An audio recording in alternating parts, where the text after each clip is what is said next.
రాష్ట్రంలో ప్రముఖ పుణ్యక్షేత్రం నవనారసింహ క్షేత్రాల్లో ఒకటైన ధర్మపురిలో లక్ష్మీ నరసింహస్వామి బ్రహ్మోత్సవాలు వైభవంగా ప్రారంభమయ్యాయి. వేడుకల్లో భాగంగా సాయంత్రం వేళల్లో పుట్టబంగారం కార్యక్రమాన్ని ఆలయ అర్చకులు ఘనంగా నిర్వహించారు.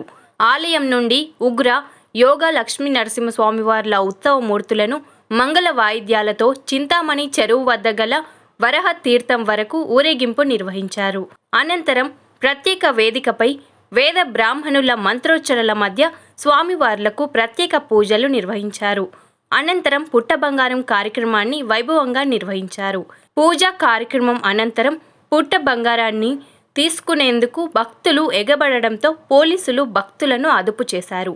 పుట్ట బంగారం మట్టిని పంట పొలాల్లో చల్లితే సిరి సంపదలు చేకూరుతాయని భక్తుల నమ్మకం. ఈ కార్యక్రమంలో పెద్ద సంఖ్యలో భక్తులు పాల్గొని స్వామివారిని దర్శించుకున్నారు.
తీసుకున్నా